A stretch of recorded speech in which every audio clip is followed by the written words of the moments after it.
जर्मनीमा एकचोटि महानायक राजसमाल आउनुभएको थियो र उहाँ यहाँ आएर यहाँका प्रबुद्ध वर्गहरूसँग अन्तर्वार्ता लिनुभएको थियो। यहाँ व्यवसाय गरेर बसिरहनुभएका र एउटा व्यावसायिक सफलता प्राप्त गर्नुभएका व्यक्तिहरूसँग अन्तर्वार्ता लिँदै गर्दा मलाई के लाग्यो भन्दाखेरि हामीले यदि जर्मनीमा आफ्नै एउटा प्लेटफर्म बनाउन सक्यौँ भने त्यस्ता व्यक्तित्वहरू धेरैभन्दा धेरै हामीले चिनाउन सक्छौँ र त्यो सहज पनि हुन्छ। त्यही सेरोफेरोमा रहेर हामीले चाहिँ एउटा प्लेटफर्म बनायौँ गफकाफ र एकदम सजिलो नाम राख्यौँ गफकाफ विथ रमन भनेर र त्यसमा चाहिँ गएको 1 वर्षदेखि विभिन्न व्यक्तिहरूलाई निम्त्याउँदै उहाँहरूका कथाहरू सुनाउँदै आएका छौँ र आज 40भन्दा बढी भागहरू पार गरेर यहाँ फ्राङ्कफर्ट आउँदाखेरि यहाँ पनि एउटा नयाँ कथा लिएर चाहिँ आएका छौँ। यसपटकको कथा व्यावसायिक जीवनको कथा छ र त्यो कथा सुनाउनको लागि हाम्रो आजको पाहुना हुनुहुन्छ देवजङ थापा। आउनुहोस् उहाँलाई स्वागत गरौँ। नमस्ते, थ्याङ्क यू सो मच मलाई तपाईँको पोडकास्टमा ठाउँ दिनुभएकोमा। अनि तपाईँहरूलाई पनि एडेड फर मोमो हाउस फ्राङ्कफर्टमा चाहिँ स्वागत छ। धन्यवाद धेरै धेरै। यो ममस्ते भन्ने अभिवादन पनि मैले अब सोसियल मिडियाहरूमा तपाईँहरूकै भिडियोहरू हेर्दाखेरि मैले देखि नै रहेको थिएँ। धेरै एडेड फर मोमो हाउस स्थापना हुनुभन्दा अगाडिदेखि नै पनि एक्टिभ थियो। विभिन्न यहाँको कार्यक्रमहरूमा नेपालीहरूले आयोजना गर्नुभएको कार्यक्रमहरूमा सहयोगहरू पनि गरिरहनु भएको थियो हजुरहरूले। त्यहीबाट पनि जस थाहा थियो अनि आज मौका जुर्यो यसरी बस्नलाई। खासमा यो मोमस्ते वर्ड चाहिँ हाम्रो फाउन्डर होमजीले स्टार्ट गर्नुभएको। हामी चाहिँ नमस्तेको ठाउँमा चाहिँ मोमस्ते भनेर चाहिँ सबैजनालाई भन्छौँ होइन।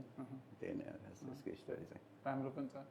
अनि अब म एडेड फर मोमो हाउससम्म आउनुभन्दा अगाडिको हामी तपाईँको चाहिँ कथा सुन्न चाहन्छौँ। कसरी चाहिँ अब जस्तो यहाँ सुरु भयो, के हो, नेपालमा के गर्नुहुन्थ्यो, विदेशको कसरी जुर्यो यात्राहरू, त्यो हल्का तपाईँको कथा पनि आओस्। अनि एउटा ममस्तेले अथवा एडेड फर मोमो हाउस फ्राङ्कफर्टले चाहिँ एउटा कथा पनि पाओस् होइन। यसको पृष्ठभूमिको कथा के छ त्यो पनि थाहा होस् भनेर। नेपालमा कहाँ हुन्थ्यो घर? मेरो नेपाल घर चाहिँ देवदह नगरपालिका हो, बिर्ता भन्ने ठाउँ। देवदह भने चितवन हो? चितवन भन्दा पनि यो चाहिँ सुनौल र बुटौलको बिचतिर पर्छ भनौँ न। ए लुम्बिनी प्रदेश पर्यो के अरे? लुम्बिनी प्रदेश पर्यो हजुर हजुर। देवघाट जस्तै सुनेर। देवघाट चाहिँ चितवनमा भयो, देवदह चाहिँ नगरपालिका हो अहिलेको। हजुर। हामी चाहिँ मेरो घर चाहिँ त्यहाँ भनौँ न। अनि म नेपालमा चाहिँ त्यही खासै केही थिएन, पढाइ मात्रै भयो। अनि त्यसपछि अब आफ्टर एसएलसी काठमाडौँतिर पढेँ होइन। अनि त्यसपछि चाहिँ त्यो बेलाको लहर भनौँ न, सबै विदेश जानेवाला थियो। अनि कति बेलाको कति साल? यो 2010 को कुरा भनौँ न। 2009 को लास्टतिरबाट चाहिँ हामी अब अप्लाईमा थियौँ। अनि 10 को जनवरीमा चाहिँ म युनाइटेड किङडम आएँ पढ्नको लागि। अनि त्यही हो, त्यहाँ 2-3 वर्ष जति चाहिँ पढियो, अब स्ट्रगलहरू गरियो। त्यो बेलाको अब युकेको होइन एकदमै गाह्रो अवस्था थियो नि त, अब कामहरू नपाउने। देवदहतिर कस्तो थियो? जस्तो विदेश जाने ट्रेन्ड लगभग सबै परिवारमा एकजना त्यस्तो थियो कि कस्तो थियो? 2010 भन्दा अलिक अगाडि पहिला विदेश जाने भन्नाले अब अरू कन्ट्रीतिर चाहिँ गइराखेकै हुनुहुन्थ्यो होइन। सबैजना नै लगभग अब विदेश जाने, अब Saudi, Dubai, Qatar, Malaysia. I think हाम्रो गाउँबाट त म पहिलो नै होला होइन। त्यो बेला चाहिँ अब घरमा पनि कसैले नजा, सबैजनाले भनौँ न घरमा चाहिँ नजा केही गर भन्ने खालको थियो। तर मलाई आई डोन्ट नो अब के भयो, अब साथीहरूको कुरा सबै गइराख्ने त्यो ट्रेन्ड। अनि त्यसले गर्दाखेरि चाहिँ होइन एकचोटि जानुपर्छ, एक्सप्लोर गर्नुपर्छ र केही गएर सिकेर बुझेर होइन फेरि फर्किनुपर्छ भन्ने चाहिँ त्यो बेलाको प्लान थियो। तर फर्किने भन्दै चाहिँ यहाँसम्म छौँ आज हामी होइन। 16 वर्ष लगभग बाहिर निक्लेको भयो। हजुर।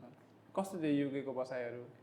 युकेको बसाइ राम्रो थियो होइन। अब नयाँ ठाउँ, अब एकैचोटि देवदहको गाउँबाट होइन अब लन्डनमा आउँदाखेरि। लन्डनमै बस्नुभयो? हजुर। लन्डनमा बस्दाखेरिको चाहिँ त्यो अब धेरै कुराहरू डिफ्रेन्ट थियो होइन। सबै चिजहरू नयाँ थियो। हाम्रो लागि त अब ट्युब चढ्नै गाह्रो होइन।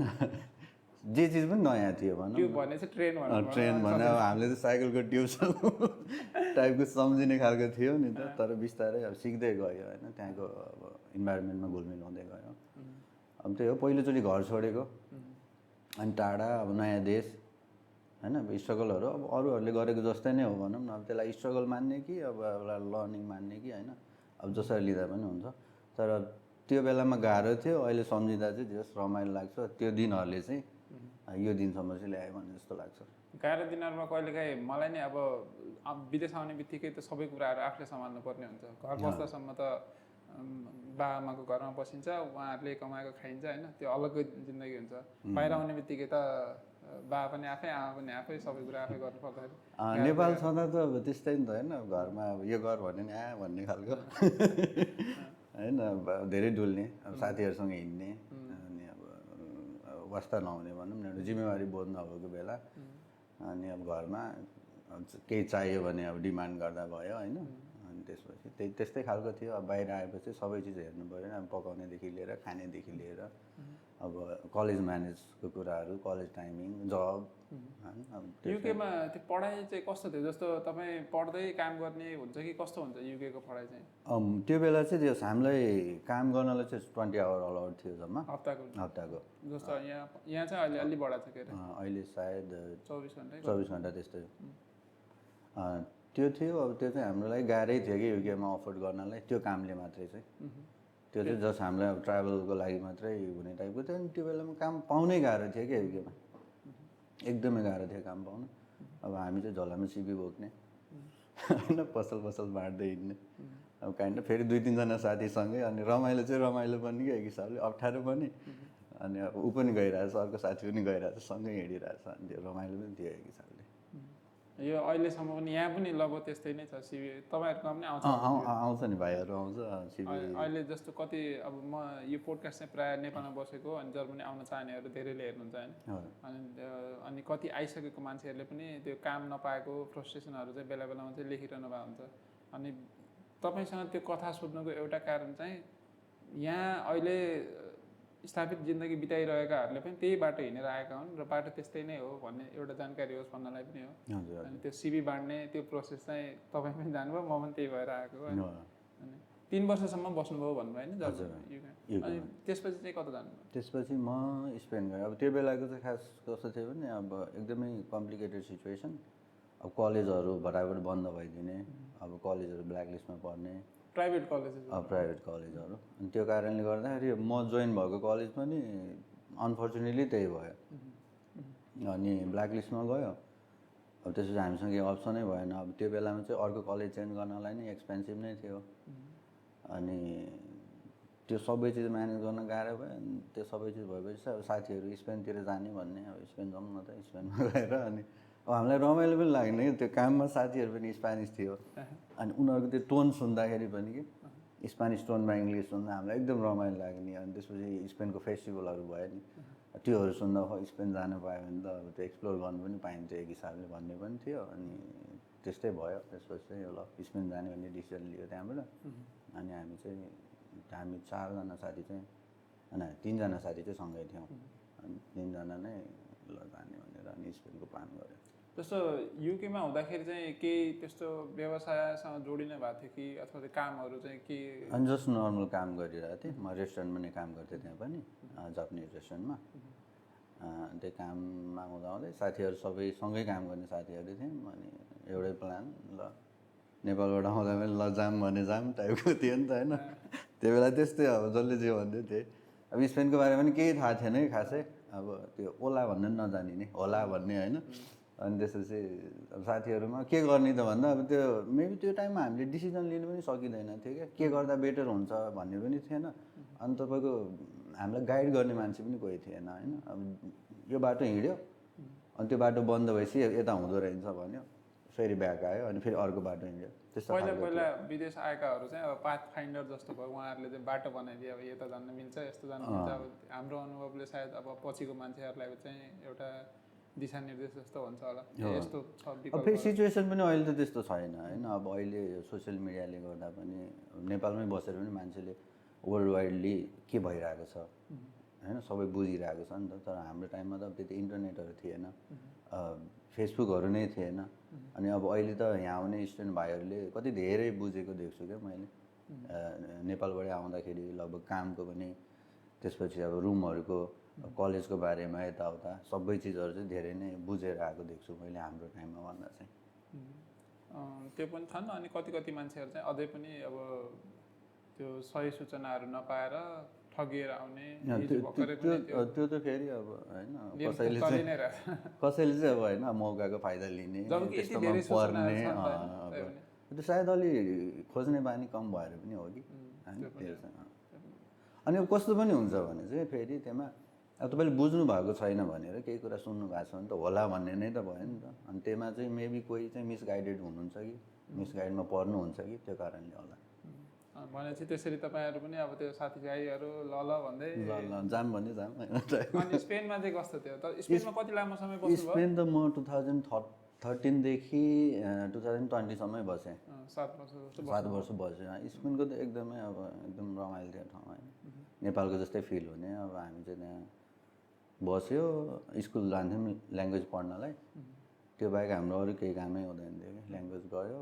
त्यसपछि बस्यो अब गभर्मेन्टबाट हेल्प पनि हुन्थ्यो त्यो बेलामा अनि अहिले त छैन क्या त्यस्तो होइन कुनै कुनै ठाउँहरूमा छ कुनै ठाउँमा चाहिँ छ मैले सुनेअनुसार तर त्यो बेला पनि कुनै ठाउँमा थियो एउटा स्टेटमा थियो भनौँ न सबैतिर नभएर बार्सिलोना त होइन म पहिला चाहिँ सान सेबास्टियन बसेको अहिले पनि यहाँ पोडकास्ट हेरेर बस्नु भएको कोही छ भने चाहिँ सबैजनालाई सम्झिन चाहन्छु सान सेबास्टियन डोनेस्टीको हामीले एकचोटि हाम्रो राजेश रेग्मी उहाँको पनि पोडकास्ट ल्याएको थियौँ त्यो पोडकास्ट लिँदाखेरि उहाँले भनेका नामहरू चाहिँ लगभग नेपालका धेरै कलाकारहरू ठ्याक्कै युके पनि पसेर छन् कि उहाँसँगै अनि त्यसपछि स्पेन हुँदाखेरि पनि सँगै अब साइग्रेसदेखि लिएर सबैजनाहरू चाहिँ सँगै साथै नै थियो हामी भन्ने त्यस्तो भन्नुहुन्थ्यो म पहिला चाहिँ त्यहाँ बसेँ पछि लास्टको 2 वर्ष जति चाहिँ बार्सिलोना बसेँ त्यहाँनिर हजुर कामहरू चाहिँ कस्तो हुन्थ्यो त्यहाँको चाहिँ काममा चाहिँ अब स्पेनमा चाहिँ अलिकति कस्तो छ भने चाहिँ अब जस्तो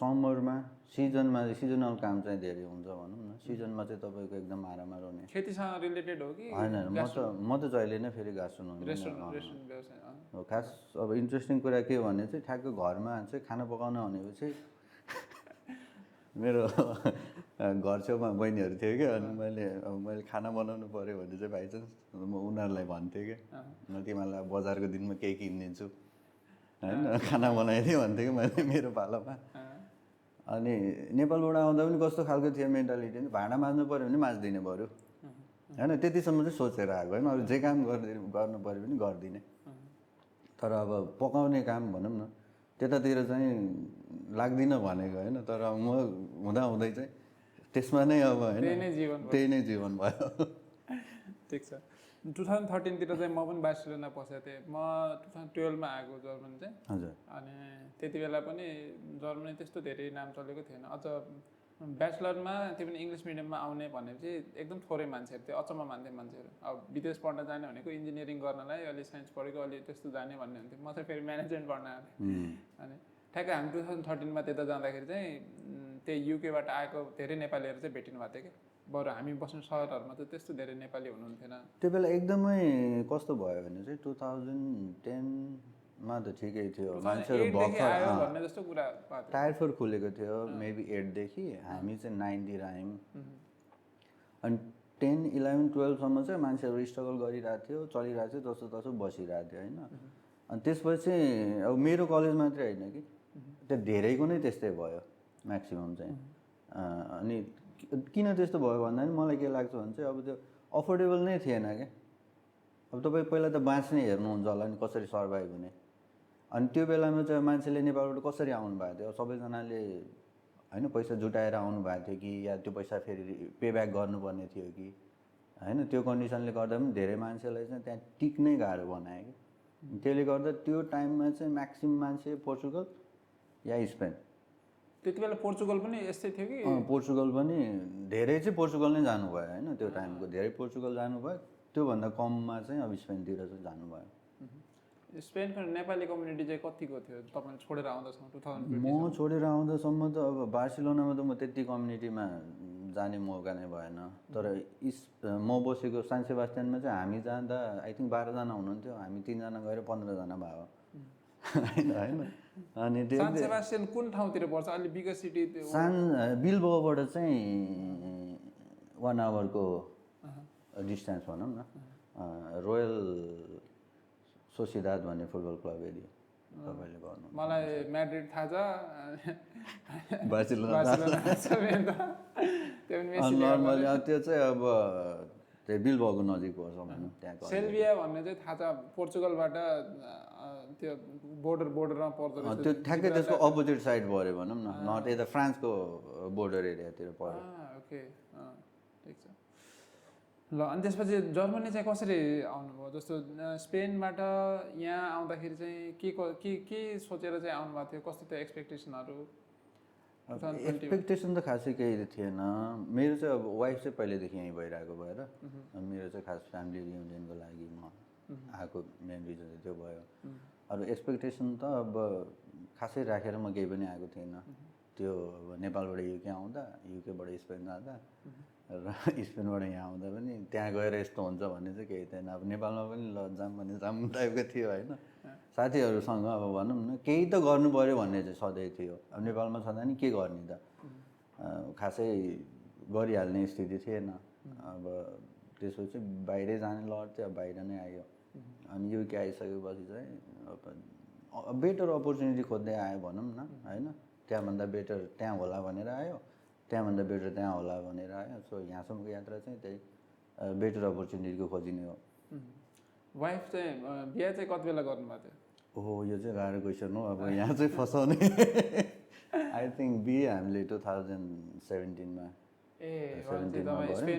म स्पेन नै थिएँ मेरो वाइफ चाहिँ यहीँ हुनुहुन्थ्यो अनि हामीले नेपाल गएर बिए गरे हो अनि बिए पछि चाहिँ वाइफ यता म उता किनभने तपाईँको कथामा पहिला युके त आयो होइन 2010तिर अनि स्पेन पनि आयो फेरि एकैचोटि वाइफ यता भयो हुनाले आयो भनेर त्यो कानेर चाहिँ मेरो चाहिँ त्यही भयो 17मा चाहिँ बिहे गऱ्यो अनि त्यसपछि चाहिँ यताउता उता कामहरू सकाएर सबै आउँदाखेरि चाहिँ 2020बाट चाहिँ म आउने जाने चाहिँ गरिरहेको हुन्थ्यो जर्मनी फाइनल्ली चाहिँ अब यतै बस्ने गरिआएको भनेको 2020बाट हो अनि हामीले जस्तो मैले तपाईँलाई अप्रोच गर्दाखेरि यो तपाईँको व्यावसायिक जीवनको कुराहरू पनि अलिअलि चाहिँ हामीले गरेका थियौँ होइन पिजिएटिआबाट म अब त्यो कथा चाहिँ सुरु गरौँ होला जस्तो आउने बित्तिकै पिजिएटिआ खोल्नु भएको थियो कि कस्तो थियो होइन आउने बित्तिकै अलरेडी हामीसँग चाहिँ ग्रोसरी सप थियो मेरो वाइफले नै गरिराख्नु भएको थियो 2018बाट हाम्रो यहाँ फेसन आम भन्ने ठाउँमा चाहिँ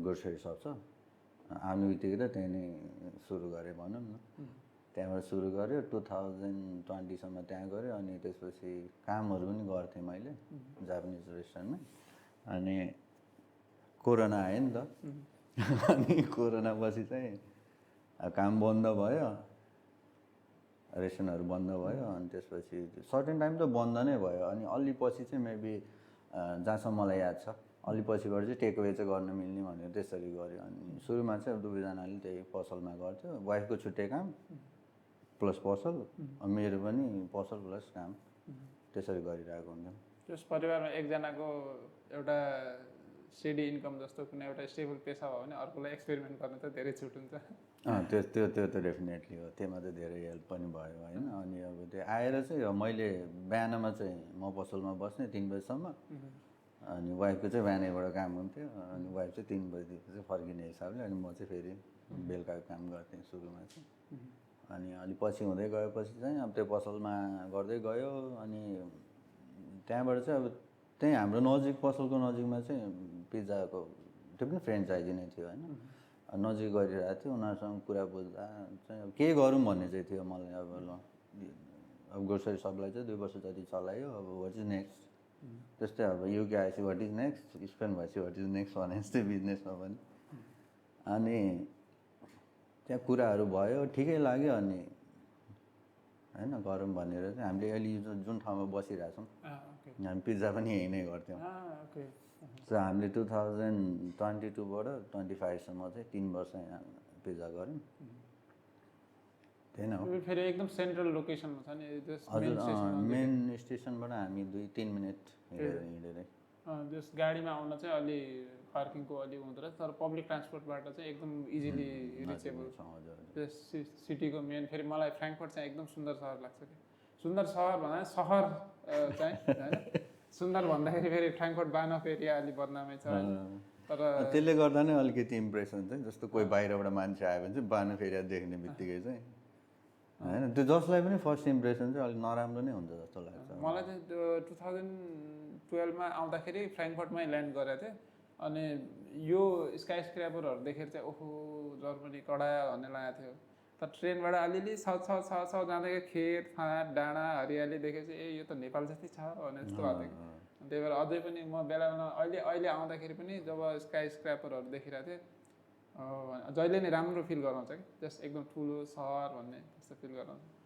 हामी फेरि यहीँ बसिरहेको भएर होला हामीलाई चाहिँ त्यति नोटिसै नहुने, तपाईँहरूलाई चाहिँ उतातिर हामीलाई फेरि बाहिर गयो भने डाँडा पाखा रमाइलो, देखेर डाँडा चाहिँ पाखा ए, यो त देख्यो। रमाइलो। अनि यहाँ चाहिँ खालि कि स्काई देख्यो कि रोड देख्यो नि त होइन, अलि टाढाको भ्यू देख्न नपाउने कि। त्यो पनि अनि जब अलिकति यसो बाहिर निक्लिनु झन् टाढाको भ्यू देख्दाखेरि आँखाले अलिक टाढासम्म देख्न पाउँदाखेरि चाहिँ होइन आफूलाई पनि कस्तो आनन्द फिल हुने कि। मेबी अब खुल्ला ठाउँबाट आएको भएर पनि होला होइन, सानैबाट त्यो सहरको डेफिनेसन अब सहर इमेजिनेसन गर्दाखेरि चाहिँ मान्छेले जहिले नै चिल्ला सडक होइन ठुलो अग्लो बिल्डिङ त्यस्तो इमेजिन गर्छ। तर यहाँ चाहिँ सबै ठाउँमा सहरको परिभाषा त्यही छैन। सामान्य जस्ता लाग्ने बस्तीहरू पनि एकदम सुविधाका हिसाबले चाहिँ सबै ठाउँ सहर नै छन्। गाउँ भनेका ठाउँ पनि सहर जस्तो। यहाँ त जता गए पनि होइन चाहिने सुविधाहरू यहाँ पाउने सुविधा र अब अलि गाउँतिरको एरियामा गयो भने पनि सबै खालि। पिजी एरिया भनेपछि कति वर्षसम्म चलाउनु? 2000 कतिमा स्टार्ट गर्नु? 22मा स्टार्ट गऱ्यौँ, 25मा चाहिँ स्टप गऱ्यौँ भनौँ न। चाहिँ 1 वर्ष जस्तो अगाडि। कस्तो थियो पिजी एरियामा चाहिँ? पिज्जाको पनि राम्रो थियो बिजनेस। तपाईँ जापानिज फुड रेस्टुरेन्ट युके आउँदाखेरि जापानिज रेस्टुरेन्टबाट सुरु गर्नुभयो, उतातिर पनि जापानिज गर्नु, यहाँ फेरि इटालियनमा छिर्नु। कुन देशको खाना चाहिँ छोड्नु भएको छ तपाईँले? होइन अब छोडिएको चाहिँ नेपालको जस्तो लाग्यो। अनि त्यो भएर चाहिँ फेरि फर्केर चाहिँ होइन धेरैतिर एक्सप्लोर गऱ्यो। अनि त्यसपछि होइन फर्केर आफ्नैमा केही गर्नुपर्छ भन्ने कुराले चाहिँ अलि हिट गर्यो भनौँ न। पिज्जामा पनि राम्रो थियो पिज्जाको बिजनेस। तर पिज्जाको बिजनेस कस्तो भयो भने चाहिँ अब अलिक क्राउडेड मार्केट होइन, अब सबैतिर पिज्जा पाउनुहुन्छ। अनि त्यहीमा चाहिँ तपाईँले एउटा नयाँपन देखाएर तपाईँको पहिचान बनाउन गाह्रो नै छ। अनि त्यसमा चाहिँ हाम्रो चाहिँ डेलिभरी बेस थियो। अनि त्यसमा चाहिँ एकदमै कम्प्लिकेटेड क्या। अब अलिकति वेदर नराम्रो हुने बित्तिकै एकदमै डबल 2 टाइम 3 टाइम धेरै अर्डर आउने।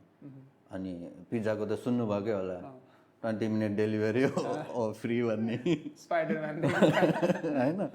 अनि अब त्यो यहाँ आउने कस्टमरहरूलाई चाहिँ कस्तो हुन्छ भने जस्तो हामी बिजी छौँ भन्ने देख्नुहुन्छ नि उहाँहरूले होइन, ए गर्दैछ भन्ने हुन्छ।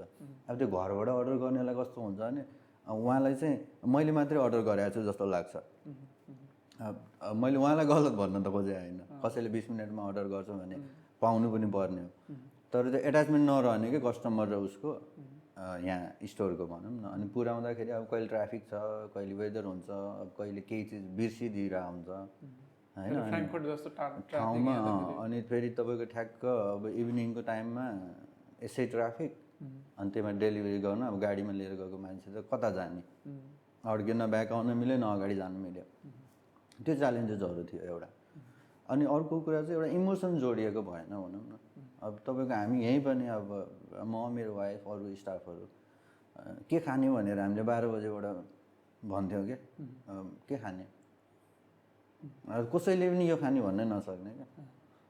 के खाने भन्दा 5-6 बज्ने क्या होइन। अनि लास्टमा चाहिँ अब अति नै भयो नि, फेरि के पिज्जा खायो कि बर्गर खायो कि होइन। अनि हामी अब कहिले बाहिरबाट खाने कहिले पकाएर खाने त्यस्तो हुन्थ्यो। अनि एउटा कुरा चाहिँ कस्तो एउटा इमोसनल चाहिँ भएन होइन। 2025 भनेपछि त यो त धेरै पछिको कुरा भयो। अब म पनि अब सुरुमा स्टुडेन्ट भएर आउँदाखेरि सुरुमा चाहिँ चाइनिज रेस्टुरेन्टमा काम गरेँ मैले, अब सबैतिर भ्याएको छु। मेरो स्टार्टिङको काम पनि चाइनिज रेस्टुरेन्ट नै थियो फेरि युकेमा। तिनीहरूले पैसा कम दिन्थे तर काम चाहिँ खै राम्रो मान्थे क्या हाम्रो काम चाहिँ। अब म त झन् फेरि कुद्न सक्ने म होइन, एकदम मसिनो काम चाहिँ च्याउ लाग्ने। तर जस्ट कुद्ने सुत्ने कामहरूमा चाहिँ म कहिले अल्छिन्न भन्ने। अनि जस्ट त्यसरी चाहिँ त्यहाँ जोडिएको थिएँ। अनि जस्तो 2013तिर चाहिँ मैले म्याकडोनल्डमा सुरु गरेँ होइन। अनि बिचमा म त्यो इन्डियन रेस्टुरेन्टहरू पिजेरियाहरू सबैतिर गइसकेपछि 2014तिर म खास यहाँबाट धेरै टाढा पनि छैन विस्पाडनमा चाहिँ नेपाली रेस्टुरेन्ट खोलेको थियो क्या।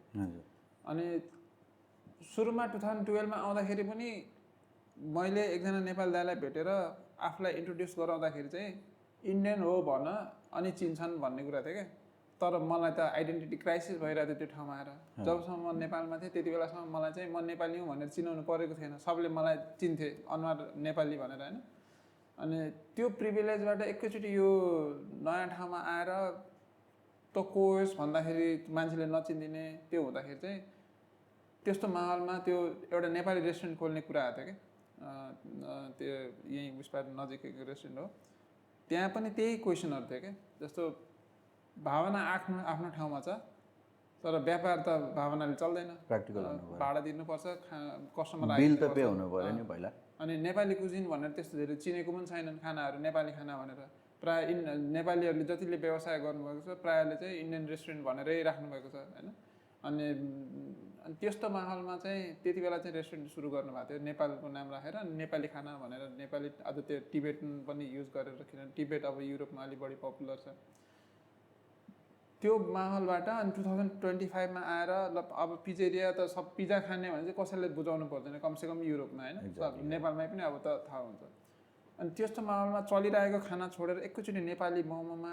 जम्प हान्दाखेरि चाहिँ त्यो के थियो त्यो थट प्रोसेसहरू किन चाहिँ त्यो नेपाली मोमो भन्ने त्यसको अब यो चाहिँ ब्याक अफ द हेडमा चाहिँ जस्तो म चाहिँ सबभन्दा पहिला मोमो किन भन्नुहुन्छ भने चाहिँ मलाई एकदमै मनपर्ने खाना भयो होइन मलाई चाहिँ के खाने भन्यो भने चाहिँ पहिला मोमो आउँछ मुखमा होइन अब कहीँ गएर हामीले केही खाँदैछौँ र त्यो टेबलमा यदि मोमो अभाइलेबल छ भने चाहिँ म डेफिनेटली पहिला मोमो चुज गर्छु अनि मेरो माइन्डमा चाहिँ यो पहिल्यैदेखि नै थियो भनौँ न 2010देखि नै युकेमा काम गर्दाखेरि अब त्यहाँ बिस्तारै मार्केटहरू बुझ्दै जाँदाखेरि अब चाइनिजहरूले जापानिजहरूले पनि बनाउँछ नि त ग्योजा डिमसिमहरू अनि होइन हाम्रो मोमोलाई लिएर चाहिँ अब हामीले त्यो खानु पाउने तर तल त मोमोको लागि राख्ने जहिले पनि होइन मोमोलाई लिएर केही गर्नुपर्छ डिफ्रेन्ट टाइपको मोमोहरूको केही गर्नुपर्छ भन्ने चाहिँ त्यतिखेर नै थियो त्यहाँ कतिको थियो 2010तिर चाहिँ युकेमा चाहिँ कतिको थियो नेपाली रेस्टुरेन्ट युकेमा त नेपाली रेस्टुरेन्ट त थियो नै त्यति बेला थियो मजाले थियो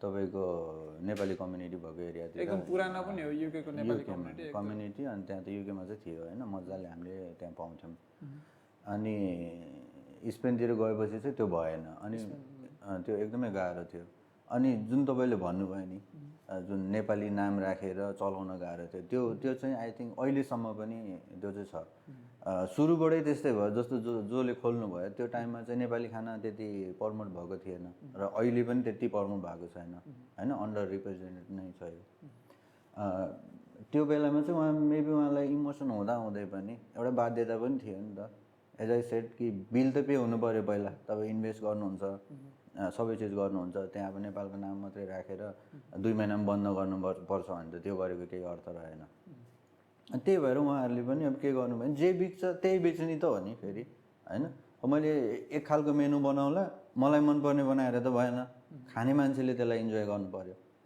अब उहाँहरूको पनि सायद त्यही बाध्यता थियो उहाँले गर्न चाहेर पनि मन भएर पनि चाहिँ नाम जोड्नु पऱ्यो क्या समथिङ करी हाउस होइन यस्तो अब भनौँ न एउटा ओपन जस्ट सेपरेट नामले चलाउन गाह्रै थियो अहिले पनि यहाँ आउने कति मान्छेहरूले भन्नुहुन्छ क्या नेपाली फुड भनेको इन्डियनै फुड त हो नि होइन त्यसरी अब भन्नेले त नेपाल त इन्डियाको पार्ट हो भनेर पनि भन्नुहुन्छ नि होइन मलाई 2012मा तिमीहरूको पासपोर्ट त चाइनाले बनाउँछ होला नि चाइनिज पासपोर्ट हुन्छ होला नि तिमीहरू किनभने एभरेस्ट भनेर भनिहाले एभरेस्ट फेरि उनीहरूले त टिबेटमा पर्छ भनेर बुझ्दो रहेछन् त्यसरी कि त्यो आइडेन्टिटी नै नहुने होइन हाम्रो पहिचान भनेको चाहिँ अहिलेबाट पनि के छ भने कि एउटा गोर्खाको छ कि माउन्ट एभरेस्टको छ र त्यो बाहेक कि बुद्धको छ त्यो बाहेक पनि हामीसँग त धेरै कुराहरू छ नि त हाम्रो मान्छेले बुद्ध छुटाउनु भएन माओली घर हो नि त बुद्धको मेरो नाम पनि देव ठाउँ पनि देव छ होइन जस अब कहाँ थियौँ हामी त्यसरी चाहिँ कसरी गाह्रो हुँदै आयो जस्तो भनौँ न मान्छेहरूलाई काम गर्नलाई चाहिँ जुन म त्यो रेस्टुरेन्टको कुरामा जुन थिएँ त्यहीमा चाहिँ त्यो भयो अनि उहाँहरूले चाहिँ जस्तो 1-2वटा आइटम चाहिँ नेपाली राख्नुभयो अनि बाँकी चिज चाहिँ अब इन्डियन खानाहरू नै राख्नुभयो अनि मान्छेले खाँदै जाँदा नेपाली रेस्टुरेन्ट भन्दा पनि भित्र अब डेकोरेसनमा चाहिँ केही नेपाली चिजहरू छ फेरि खाना चाहिँ इन्डियन छ सर्भिङ स्टाइल पनि होइन काइन्ड अफ इन्डियन नै भयो त्यसमा युज हुने भाँडाकुँडाहरू पनि त्यही खालको भयो त्यसले गर्दा पनि अलिकति मान्छेहरूलाई चाहिँ यहाँ बस्ने मान्छे जसले नेपाललाई बुझ्नु भएको छैन जो जानुभएको छ या जो नजिकको साथीहरूसँग हुनुहुन्छ उहाँहरूलाई क्लियर छ तर जो जानु भएको छैन उहाँहरूले चाहिँ नेपाल भने के हो भन्दा मलाई काठमाडौँ थाहा छ भन्ने मान्छेले चाहिँ त्यति अवेर हुनुभएको छैन त्यो चिजहरूमा अनि त्यो दुइटै के भयो भने पहिला एउटा मिक्स हुँदै आयो कि त्यो जर्मनीमा मात्रै होइन फेरि अरू कन्ट्रीहरूमा युरोपहरूमा हेर्नुभयो भने पनि त्यसरी दुईवटा क्युजिन चाहिँ कम्बाइन भएर लगेको भएर चाहिँ अनि हामीले चाहिँ एउटा सेपरेट आइडेन्टिटी चाहिँ अलिक नपाएको जस्तो लाग्यो। फेरि अब नेपालको आइडेन्टिटी बाहिर आउँदै नआएको पनि होइन, जस्तो बुद्धलाई प्राय इन्डियाको भनेरै बढी ब्रान्डिङ गरिरहेको हुन्छन् होइन, अनि शेर्पा भनेर त्यो ब्रान्ड नै छ, तर हाम्रो नेपाली शेर्पासँग त्यो रिलेटेड छैन, उनीहरू अझै पनि त्यही लाइफ चाहिँ बाँचिरहेको छन्। अब कतिजना अब अहिले निम्स दाईले चाहिँ अहिले निम्स दाई भनेर ब्रान्ड चाहिँ स्टार्ट गरेको छन्, नत्र नर्मली त्यो गरेको छैन। यसरी नेपालसँग भएको रिसोर्सेसहरूको पनि प्रपर ब्रान्डिङ चाहिँ कमी भएको चाहिँ त्यो अवश्य हो। अब त्यही कमीलाई पुरा गर्न अब 8848 मोमो अब त्यो एभरेस्ट पनि जोडेर त्यहाँको खाना पनि जोडेर त्यसरी चाहिँ सुरु गर्नुमा यो आइडिया चाहिँ कसरी आयो? जस्तो फ्रेन्चाइजी नै स्टार्ट गर्नुपर्ने भनेर, अथवा कुनै एउटा रेस्टुरेन्ट किन एउटा फ्रेन्चाइजी? अब एउटा फ्रेन्चाइजी किन भन्नुहुन्छ भने चाहिँ मलाई चाहिँ कस्तो लाग्छ भने फ्रेन्चाइजीमा एउटा क्वालिटी मेन्टेन हुन्छ जहिले पनि होइन, एउटा कन्सिस्टेन्सी भइराख्ने भयो फुडमा होइन। अनि त्यसपछि तपाईँले अब त्यसमा आइडियाहरू पाउनुहुने भयो, जुन चाहिँ एउटा अलरेडी एउटा प्रुभन मोडल हो नि त, यो त कुनै ठाउँमा खोलेर प्रुभ भइसकेको हो। अनि त्यसले गर्दाखेरि चाहिँ के प्लस पोइन्ट हुन्छ भने चाहिँ एउटा नयाँ इन्टरप्रेनरलाई चाहिँ अलि ढुक्कले एउटा कन्फिडेन्टली बिजनेस स्टार्ट गर्न सजिलो हुने भयो। अब तपाईँको आफ्नो गर्न नै भयो होइन, आफ्नो गर्दा पनि नहुने चाहिँ होइन, तर तपाईँ एकजनाले it's all about the team, कुनै पनि काम गर्दा जस्तो टिम छैन भने त त्यसले राम्रो एक्जिक्युसन गर्न सक्ने भएन। अनि एक्लै हुँदाको समस्या के लाग्छ भने चाहिँ अब तपाईँ किचनमा नि तपाईँ हुनु पऱ्यो, मेनु डिजाइन नि तपाईँले गर्नु पऱ्यो होइन, मार्केटिङ पनि तपाईँले गर्नु पऱ्यो, अनि के चिज मात्रै अब सबै चिजमा एकजना मान्छे त राम्रो हुँदैन, भयो भने पनि कहिलेसम्म गर्ने त? तपाईँ 1 वर्ष 2 वर्षमा आई थिङ्क थाक्नुहुन्छ कि होइन। तपाईँ चाहिँ अब यो एउटा ब्रान्ड हुनु भनेको के हो भने चाहिँ तपाईँको पछाडि एउटा टिम छ। अब पहिला चाहिँ म अब 8848को अलिकति इन्ट्रोडक्सन दिउँ होइन। 8848 चाहिँ खास अस्ट्रेलियाबाट सुरु भएको ब्रान्ड हो, नेपाली ब्रान्ड होइन। यसको फाउन्डर चाहिँ हाम्रो होम प्याचिजी हुनुहुन्छ होइन, उहाँले चाहिँ अस्ट्रेलियाबाट यसलाई स्टार्ट गर्नुभयो। अहिले अस्ट्रेलियामा चाहिँ हाम्रो 20वटा अलरेडी स्टोर खोलेको छ। यो फ्राङ्कफुटमा चाहिँ यो फर्स्ट स्टोर हो, फर्स्ट इन्टरनेसनल स्टोर हो आउट अफ द अस्ट्रेलिया। अनि त्यसपछि अब हामी नेपाली फुडको ब्रान्डलाई चाहिँ ग्लोबल्ली लिएर जाऊँ भन्ने चाहिँ हाम्रो सपना हो अथवा हाम्रो लक्ष्य हो भनौँ न। यसमा चाहिँ मैले किन फ्रेन्चाइजी ल्याएँ भन्दा पनि मैले यो लेभलको ब्रान्ड बनाउन नि त अर्को 10 वर्ष लाग्ने हो नि त। अनि आइडिया उही हो, गर्न खोजेको उही हो होइन भने त। अनि होइन म 10 वर्ष वेस्ट गर्ने कि होइन, गर्न त सकिएला, तर 10 वर्षसम्म तपाईँको मेहनत लाग्ने भयो, टिम लाग्ने भयो होइन, त्यसमा त्यत्तिकै रिसोर्स लाग्ने भयो। यो चाहिँ अलरेडी प्रुभन मोडललाई लिएर एउटा फ्यामिलीमा जोइन भयो जस्तै त हो नि होइन। अनि त्यो गर्दाखेरि चाहिँ अब सपोर्टहरू पाउने भयो, पछाडिबाट आइडियाहरू सेयर हुने भयो। त्यो हिसाबले चाहिँ फ्रेन्चाइजी बेटर जस्तो लाग्यो मलाई। भनेपछि अहिले चाहिँ अस्ट्रेलिया र जर्मनीमा मात्रै छ। अब ग्लोबल्ली चाहिँ हाम्रो इन्डियामा चाहिँ बिकिसकेको छ, 300 स्टोरको लागि साइन भइसक्यो। 300 स्टोर हजुर। अनि त्यसपछि अब युकेमा अहिले आई थिङ्क युकेको टिम चाहिँ अस्ट्रेलियामा हुनुहुन्छ, युकेमा पनि छिटै खोल्दैछ, दुबईमा कुरा भइरहेछ, युएसमा पनि कुरा भइरहेछ। नेपालमा पनि छ कि? नेपालमा अहिले छैन, तर अब हामी नेपालमा पनि गर्ने प्लानमा चाहिँ छौँ। हेरौँ कहिलेसम्म एक्जिक्युट गर्न सकिन्छ। एकदम काइन्ड अफ प्राउड मोमेन्ट पनि हो, किनभने अब जस्तो हाम्रो देशमा पनि विदेशको फ्रेन्चाइजीहरूको चाहिँ डिमान्ड छ भनौँ न। केएफसीलाई नाम बिगारेर काठमाडौँ फ्राइड चिकन भनेर पनि खाइरहेछन् होइन। अब म्याकडोनल्ड, बर्गर किङ भनेपछि अब राम्रो एकदम मान्छन् होइन। नेपाली फुडको, नेपाली आफ्नै खानाको चाहिँ त्यही खालको ब्रान्डिङ चाहिँ भइसकेको चाहिँ छैन। अब यो मोमोबाट सुरु हुनु भनेको यो एकदमै राम्रो पनि हो। अनि तपाईँहरूले त्यसरी साथ दिएर त्यो एउटा इन्टरनेसनल ब्रान्ड बनाउन नेपाली खानालाई यो गरिराख्नु भएको प्रयास पनि त्यो एकदमै राम्रो नै हो। यसमा चाहिँ त्यही अब अघि तपाईँले भन्दै हुनुहुन्थ्यो नि पिज्जाबाट मोमो किन भनेर। पिज्जा चाहिँ एउटा बिजनेस भयो होइन, तर मोमो चाहिँ एउटा फुड मात्रै नभएर हाम्रो लागि चाहिँ सबै नेपालीको त एउटा पहिचान पनि हो नि त। नेपाली भनेपछि मोमो त आई थिङ्क छुट्दैन होला होइन। अब एउटा हाम्रो यो कल्चरसँग जोडिएको पार्ट पनि भयो। अनि पिज्जाले एउटा बिजनेस दिइरहेको थियो भने चाहिँ मोमोले चाहिँ आई थिङ्क एउटा पहिचान दिइरहेको छ। युरोपियन मार्केटमा तपाईँले मोमो हाम्रो फुड यस्तो है भनेर चिनाउने अवसर पनि भयो नि त। पिज्जा त कसैले बनाउनुहुन्छ बेच्नुहुन्छ सेम डे सेम रुटिन होइन त्यो थियो। मैले पाएको फरक चाहिँ तपाईँले जुन मलाई भन्नुहुन्छ मोमो किन रोजेको भनेर चाहिँ त्यसलाई चाहिँ अब एउटा ग्रो गर्ने ठाउँ छ युरोपियन मार्केटमा चाहिँ अहिले यसको डिमान्ड एकदम नै हाई छ। अब इन्डियन कम्युनिटीमा पनि अहिले मोमो भनेपछि एकदम अवेर हुनुहुन्छ सबैजनालाई नै थाहा छ होइन। अब बिस्तारै यहाँको लोकल कम्युनिटीहरू जति हाम्रोमा अहिले हामीले यो 1.5 मन्थ जति भयो रन गरिरहेको यो टाइममा आएर खानुहुने मान्छेहरूले एकदमै राम्रो रिभ्यू दिनुभएको छ सबैलाई मन परेकै छ। र यो त यहाँ मात्रै नभएर म युके छँदा स्पेन छँदा जतिलाई मैले अब पहिला बनाएर खुवाएको छु रेस्टुरेन्टमा लगेर खुवाएको छु साथीभाइहरूलाई मोमोलाई नमिठो भन्ने मैले मान्छे अहिलेसम्म भेटेको छैन। खाने जतिले चाहिँ होइन मोमो मिठो छ नै भन्नुभएको छ। अनि आई थिङ्क अब बिस्तारै चाहिँ अब टाइम त लाग्छ एउटा पहिचान बनाउने कुरा हो होइन। अब यत्रो चलिरहेको कुजिनमा अब अहिले तपाईँले मार्केटमा हेर्नुभयो भने हरेक खालको कुजिन भेट्नुहुन्छ नि कुनै छुटेको छ त होइन। अब बाँकी केही आउन छ भने चाहिँ नेपाली नै हो। नेपाली नभएको होइन तर त्यति रेकगनाइज चाहिँ नभएको भनौँ न पोपुलरली रेकगनाइज नभएको। अब त्यो बिस्तारै यहाँको मार्केटमा नयाँ छ अनि मोमो युनिक फुड पनि हो अनि पोर्टेबल पनि छ जस्तो अरू दाल भात भन्ने चाहिँ अलि ज्यादा पनि छ। हुन त अब चाइनिजहरूले त्यो बट्टा बनाएरै पनि बेचिरहेको छ। हाम्रोमा त त्यो फास्ट फुड कल्चर नै अलिकति खै अलिक कमर्सियली ल्याउन गाह्रो भएको भयो एउटा। अनि कस्तो भयो भने प्रपर रेसिपीहरू नभएको एउटा।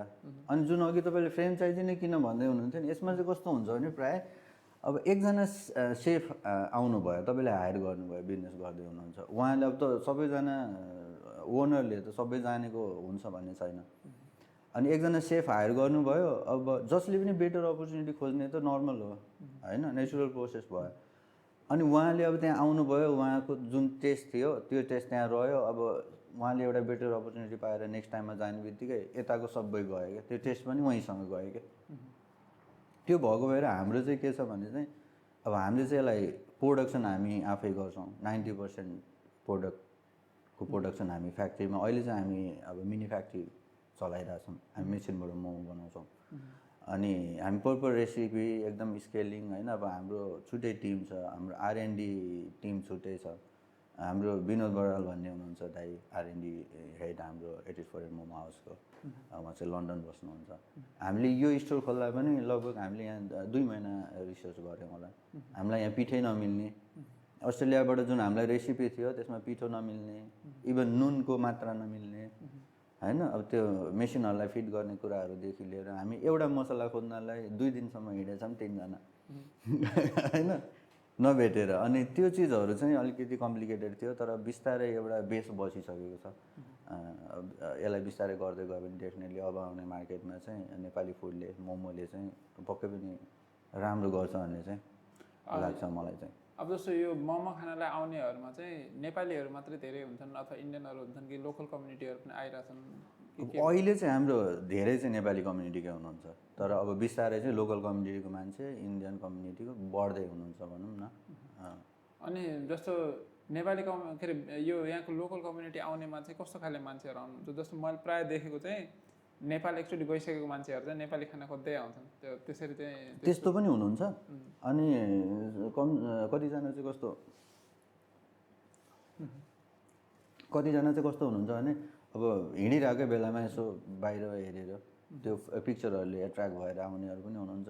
कोही साथीहरूले रेकमेन्ड गरेर आएकोहरू पनि हुनुहुन्छ। अनि हाम्रो चाहिँ यो एरियामा अलिकति अफिसहरू धेरै भएको भएर अफिसको लन्चमा आउने मान्छेहरू त्यस्तो हुनुहुन्छ। त्यही अब जस्तो मैले नेपाली रेस्टुरेन्टमा काम गर्दाखेरि पनि प्रायः चाहिँ त्यही नै आउँथ्यो अलि नेपाली पनि देखाएर। अझै पनि कस्तो छ भने चाहिँ मोमो भनेर बुझ्ने भन्दा पनि होइन यो चाहिँ अब टाइक टासो जस्तो हो होइन भनेर एक्सप्लेन गर्नुपर्ने कि होइन। गियोजा माउल टासो टाइक टासो काइन्ड अफ गियोजा त्यस्तो टाइपको हो तर हाम्रो फिलिङ्स र स्पाइसेसहरू चाहिँ फरक छ भनेर एक्सप्लेन गर्नु परिरहेको छ अझै पनि होइन। हामी चाहिँ के चाहन्छौँ भने यसलाई चाहिँ मोमो भनेपछि होइन ठ्याक्कै के मान्छेले थाहा पाओस् बरु टाइक टासेलाई चाहिँ मोमो जस्तै हो भन्नु पऱ्यो। अनि हामीले त किङ अफ डम्पलिङ भन्छौँ मोमोलाई। आई थिङ्क तपाईँले नै एग्री गर्नुहुन्छ होला होइन। मोमो मध्येमा चाहिँ होइन किङ अफ डम्पलिङ मध्येमा चाहिँ किङ अफ डम्पलिङ नै हो। मैले पेरोगी ट्राई गरेको छु माउल टासन भइहाल्यो अनि पेरोगी हाम्रो पोल्यान्डमा बनाउँछ, पोल्यान्डको हो। अनि त्यो चाइनिज डम्पलिङहरू पनि खासै बढी स्विटवालाहरू धेरै हुन्छ अनि तर मोमो त इट्स टोटली डिफ्रेन्ट अनि फेरि मोमो लगभग यो खालको फुड चाहिँ अब धेरै कन्ट्रीमा धेरै कुजिनमा छ। पिठोभित्र केही राखेर पकाएर खाने चिज चाहिँ धेरै ठाउँमा छ। अब तर चाहिँ मोमोको फिलिङ्स चाहिँ अर्को भयो भनौँ न। अनि एक त अब यहाँ हेल्थ कन्सियसहरू पनि छन्। अब स्टिम कुक भनेपछि त्यो स्टिम भयो अनि हामीसँग अब भेज भेराइटीहरू भयो, भेगानको अप्सनहरू भयो। अनि हामीले चाहिँ अझै मोमोलाई स्टिम झोल त भयो नै, स्टिम झोल फ्राइड चिल्ली त लगभग कमनै हो। अब हामीले चाहिँ बटर चिकन पनि गरिरहेको छौँ, त्यसमाथि ग्रिन करी मोमो गरिरहेको छौँ। अब अझै अरू भेराइटीहरू चाहिँ बिस्तारै आउने क्रममा छ।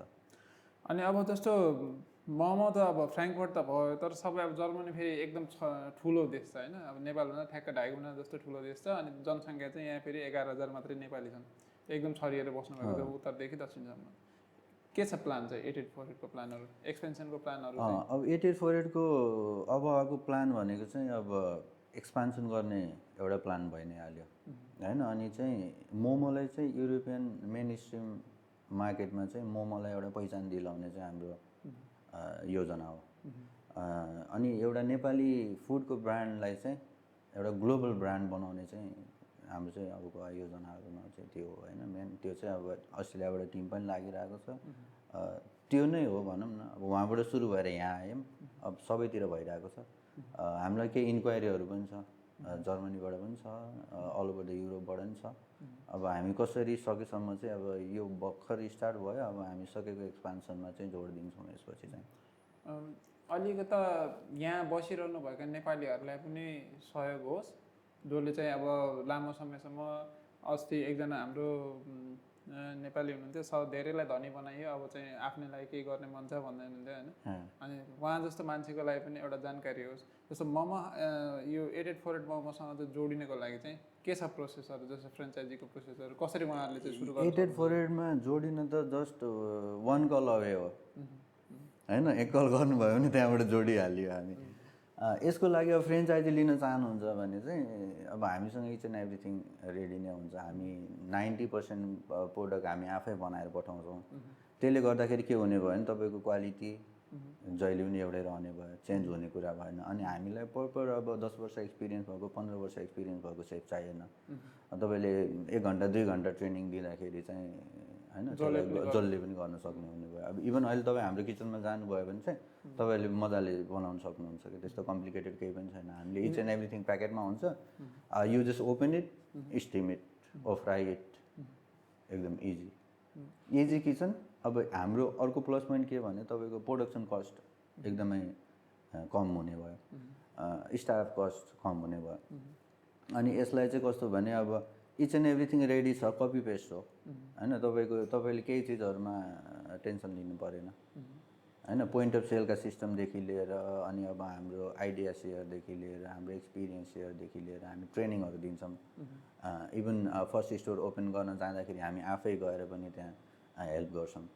अनि कुनै पनि खालको सरसल्लाह जे पनि चाहिन्छ त्यो हामी अब जस्तो म आज ल म तपाईँकोमा चाहिँ 8848 मा चाहिँ स्टुटगार्ट लैजानु पऱ्यो भनेर आएर मेरो प्रोसेसहरू चाहिँ के एज अ फ्रेन्चाइजी त्यो भयो भने चाहिँ यसको प्रोसेस के हुन्छ? मैले के हेल्प चाहिँ पाउँछु? जस्तो मैले अब जस्तो त्यहाँ नेपाली रेस्टुरेन्ट खोल्नु पऱ्यो भने त मैले त्यो प्रपर्टी पनि आफै हेर्नुपर्छ, सबै कुराहरू त्योहरू आफै गर्नुपर्छ होइन। हजुर। मेनु बनाउनेदेखि लिएर मार्केटिङदेखि लिएर ब्रान्डिङ सबै त्यो सोसियल मिडिया मार्केटिङ सबै एक्लै नै गर्नुपर्छ। अनि जस्तो तपाईँ म ल ठिक छ, म पनि अब मेरो पहिचानसँग पनि जोडिएको कुरा, म 8848 मोमो हाउस नै चलाउँछु भने चाहिँ के हेल्प चाहिँ पाउँछु अथवा मेरो के काम गर्छ? हामी अब स्टार्टिङ पोइन्टदेखि नै सबै कुरामा हेल्प गर्छौँ। अब जस्तो तपाईँले लोकेसन भिजिट गर्छौँ होइन, त्यो ठाउँहरू हेर्छौँ कतिको सुइटेबल छ। जस्तो प्रपर्टीहरू चाहिँ तपाईँले हेरिदिनुहुन्छ अथवा खोज्न अब त्यो दुवैजनाले हेल्प गर्न सक्यो होइन। हामीसँग पनि अब एजेन्टहरू छ, उनीहरूको थ्रु पनि प्रपर्टीहरू फाइन्ड आउट गर्न सकिन्छ। र तपाईँको एरियामा त अब तपाईँ नै जानेको हुनुहुन्छ नि त, बुझेको हुनुहुन्छ अब कुन एरिया बेटर हुन्छ त्यो तपाईँलाई राम्रो हुने भयो। हामी आएर चाहिँ त्यहाँ स्टोर हेर्नको लागि चाहिँ स्टोरको लोकेसन भिजिट अनि यसमा कस्तो खालको सेटअपहरू गर्न सकिन्छ भन्ने चिजहरू भयो। अनि त्यसपछि तपाईँले ट्रेनिङ पाउनुहुने भयो होइन। तपाईँहरू यहाँ आउनु पऱ्यो अनि 120 आवर्सको ट्रेनिङ कम्प्लिट गर्नु पऱ्यो। र ओपनिङको टाइममा चाहिँ अब हामीसँग आफ्नै बिल्डरहरू पनि छ। यदि तपाईँ उता कम्फर्टेबल हुनुहुन्छ त्यही हुन्छ भने पनि ठिक छ, होइन भने चाहिँ हामीसँग अलरेडी यो स्टोर सेटअप गरेको बिल्डरहरू छ, उनीहरूलाई अब हाम्रो आइडिया थाहा भइसक्यो हामीले के गर्दैछौँ भनेर, जुन चाहिँ छिटो काम हुनसक्छ। फ्रेन्चाइजीको त्यो फाइदा पनि हो, जस्तो सेटअपहरू सबै ठाउँमा सेम इजी हुने भयो। अब जस्तो तपाईँलाई चाहिँ सामान के किन्ने भन्ने कुरामा चाहिँ होइन, तपाईँले अनावश्यक चिजहरू केही गर्नु परेन, जे किन्नुहुन्छ जति पर्छ ठ्याक्कै त्यही हुने भयो। अब आफै गर्नुभयो भने एक्सपेरिमेन्ट गर्दै जानुहुन्छ, केही चिज लिनुहुन्छ फेरि मिल्दैन, फेरि उ गर्छ, त्यसले गर्दा चाहिँ तपाईँको कस्ट हाई हुने, इन्भेस्टमेन्ट बढ्ने चान्सेसहरू भयो। यो चाहिँ खासमा मैले अब नेपाली फ्रेन्चाइजी त भर्खर अब सुरु भइरहेछ होइन। अब जस्तो फास्ट फुड चेनहरूमा बर्गर किङहरूमा त्यसमा मैले सिफ्ट म्यानेजरसम्म भएर पनि काम गरेको छु होइन। त्यहाँ जाँदाखेरि चाहिँ उनीहरूको फाइदा अथवा उनीहरूको चाहिँ व्यवसाय फाइदामा जानु, यत्रो धेरै ब्रान्चहरू खोल्नुको एउटै रिजन भनेको चाहिँ त्यहाँ जो पनि मान्छे गएर सेफ हुनसक्छ कि। जस्तो मलाई पनि उनीहरूले 2 दिन देखाउँछन्, सबै सेट हुन्छ, मैले फेरि पार्ट अफ द प्रोसेसमा मात्रै पार्टिसिपेट गर्छु, सबै काम मैले गर्दैन होइन त्यो रेस्टुरेन्टको साइज हेरेर। तर त्यस्तो गाह्रो प्रोसेस काहीँ पनि केही पनि हुँदैन कि, जुन गाह्रो पार्ट हो त्यो जम्मै चाहिँ त्यो फ्रेन्चाइजीले चाहिँ कभर गर्दै हुन्छ होइन। अनि त्यसले गर्दाले एउटा नन प्रोफेसनल पनि त्यहाँ गएर काम गर्न सक्ने हुँदाखेरि चाहिँ एज अ फाउन्डर अथवा भन्नु व्यवसाय एक्ज्याक्टली त्यो चाहिँ कस्तो भयो भने अब कतिजनाले चाहिँ हुन्छ नि त, अब मैले पनि केही गर्न पाएँ हुन्थ्यो भन्ने भावना चाहिँ आई थिङ्क सबैजनामा छ। त्यो तपाईँमा पनि छ, ममा पनि छ। तपाईँले भेट्नुभएको साथीभाइ 4-5 जना चिन्छु जसले चाहिँ मोमो बेचेर चाहिँ मोमो पसल चाहिँ खोल्छु एउटा कियोस्क जस्तो भन्ने चाहिँ हो। हामीसँग चाहिँ अब डिफ्रेन्ट मोडलहरू पनि छ होइन। अब जस्तो यो मेरो स्टोर हेर्नुभयो भने हामी यहाँ 30 to 40 सिटको छौँ। यसरी नै अब लोकेसन कस्तो पाइन्छ अनि त्यहाँ चाहिँ कस्तो मार्केट हुनसक्छ बुझेर चाहिँ कसैले चाहिँ अब यो चाहिँ हामी पनि केही गर्न चाहिँ चाहिरहेको छौँ, स्टार्ट कहाँबाट गर्ने, कसरी गर्ने, अनि मेरो त गास्ट्रोनोमीमा 10-15 वर्षको एक्सपिरियन्स पनि छैन भन्ने मान्छेलाई चाहिँ फ्रेन्चाइजी इज द बेस्ट होइन। जहाँ चाहिँ तपाईँले फर्स्ट डेबाट कुनै पनि खालको क्वेसन तपाईँको छ भने चाहिँ त्यसको एन्सर पाउनुहुने भयो होइन, इच एन्ड एभ्रिथिङमा सपोर्ट पाउनुहुने भयो, अनि एउटा फ्यामिलीमा जोइन हुनुहुने भयो। अब तपाईँलाई प्रोडक्सनको चिजहरूमा केही सोच्नु परेन, मेन्यु डिजाइन कसरी गर्ने भनेर सोच्नु परेन। अब हामी एडभर्टाइजमेन्टदेखि लिएर इच एन्ड एभ्रिथिङमा काम गर्छौँ। किचन एक्सपिरियन्स नभएको मान्छेले पनि गर्न सक्छ। त्यो 120 आवर्सको तपाईँले ट्रेनिङ लिँदासम्म तपाईँ मजाले त्यति पनि आवश्यक पर्दैन होला। यदि पहिलेदेखि अलिकति किचनमा भनौँ न केही काम गरेको मान्छेहरू हुनुहुन्छ भने चाहिँ बेसिक कुराहरू थाहा भएको मान्छे हुनुहुन्छ भने, तर केही बेसिक कुरै पनि थाहा छैन भन्नुहुन्छ भने पनि हामीले कस्तो बनाएको छौँ भने 2 देखि 3 जना स्टाफले चाहिँ रन गर्ने हिसाबले मिनिमम होइन। अब त्यो साइजले फरक पार्ला।